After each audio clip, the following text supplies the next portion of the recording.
Hello friends, എല്ലാവർക്കും Mallus cooking ഹട്ടിൻ്റെ പുതിയൊരു വീഡിയോയിലേക്ക് സ്വാഗതം. ഇന്നത്തെ വീഡിയോയിൽ അരിപ്പൊടിയും തൈരും വെച്ചിട്ട് നമുക്ക് ഈസി ആയിട്ട് തന്നെ തയ്യാറാക്കി എടുക്കാൻ പറ്റുന്ന ഒരു പലഹാരമാണ്.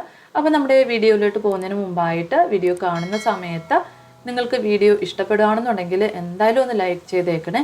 അതുപോലെ തന്നെ സബ്സ്ക്രൈബ് ചെയ്ത് സപ്പോർട്ട് ചെയ്യാനും മറക്കരുതേ. അപ്പോൾ നമ്മുടെ ഈ ഒരു പലഹാരം എങ്ങനെയാണ് തയ്യാറാക്കി എടുക്കുന്നതെന്നൊന്ന് നോക്കാം. അതിനായിട്ട് ഒരു ബൗളിലേക്ക് 1 കപ്പ് അളവിൽ അരിപ്പൊടി ചേർത്ത് കൊടുക്കാം.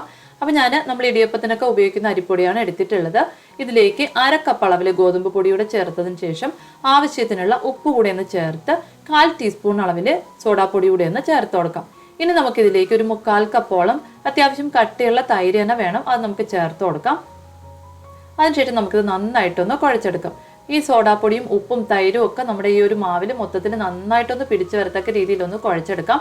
അതിനുശേഷം കുറേശ്ശെയായിട്ട് വെള്ളം ചേർത്തിട്ടൊന്ന് കുഴച്ച് എടുക്കാം. നമുക്കിത് കുറച്ച് ലൂസായിട്ടുള്ള പരുവത്തിലാണ് ഒന്ന് കുഴച്ചെടുക്കേണ്ടത്. അപ്പോൾ ഞാനിപ്പോൾ ഒരു 1/4 കപ്പ് അളവിൽ വെള്ളം ചേർത്തിട്ട് ആദ്യം ഒന്ന് കുഴച്ചെടുത്തിട്ടുണ്ട്. 1/4 കപ്പ് വെള്ളം ചേർത്ത് കുഴച്ചെടുക്കുമ്പോഴത്തേക്ക് നമുക്ക് ഈ ഒരു പരുവത്തിലൊന്നും കിട്ടും. അതിനുശേഷം ഇത് നമുക്ക് നന്നായിട്ടൊന്ന് ബീറ്റ് ചെയ്തെടുക്കാം. ഇനി നമുക്കിതിലേക്ക് 1 ടീസ്പൂൺ അളവിൽ ജീരകവും ചെറിയൊരു സവാള ചെറുതായിട്ട് അരിഞ്ഞതും ചെറിയൊരു കഷ്ണം ഇഞ്ചി ചെറുതായിട്ട് അരിഞ്ഞതും ഒരു പച്ചമുളക് ചെറുതായിട്ട് അരിഞ്ഞതും കൂടി ഒന്ന് ചേർത്ത് നന്നായിട്ടൊന്ന് മിക്സ് ചെയ്ത് കൊടുക്കാം. അതിനുശേഷം നമുക്ക് വീണ്ടും ഇതിലേക്ക് ഒരു 1/2 കപ്പ് അളവിൽ വെള്ളം കൂടി ഒന്ന് ചേർത്ത് ഈ ഒരു പരുവത്തിലൊന്ന് കുഴച്ചെടുക്കാം.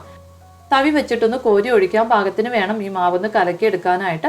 അതിനുശേഷം നമുക്കിതൊന്ന് ഫ്രൈ ചെയ്തെടുക്കാം. അതിനായിട്ട് എണ്ണയൊന്ന് ചൂടാകാനായിട്ട് വെച്ചിട്ടുണ്ട്.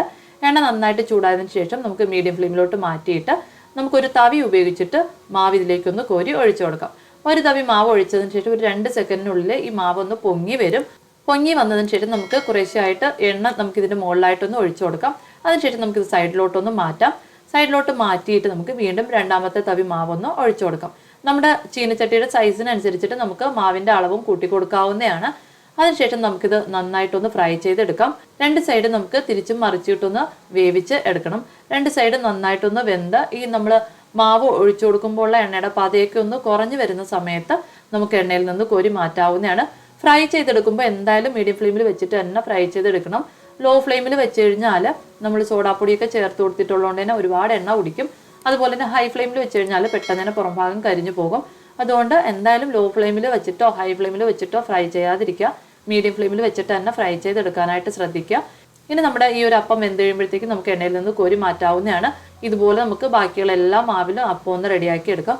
അപ്പോൾ എന്തായാലും ഒന്ന് തയ്യാറാക്കി നോക്കുക. നിങ്ങൾക്ക് വീഡിയോ ഇഷ്ടപ്പെടുകയാണെന്നുണ്ടെങ്കിൽ എന്തായാലും ഒന്ന് ലൈക്ക് ചെയ്തേക്കണേ. അതുപോലെ തന്നെ സബ്സ്ക്രൈബ് ചെയ്ത് സപ്പോർട്ട് ചെയ്യാനും മറക്കല്ലേ. അപ്പോൾ പുതിയൊരു വീഡിയോയിലൂടെ നമുക്ക് വീണ്ടും കാണാം. അതുവരെ താങ്ക് യു, ബൈ.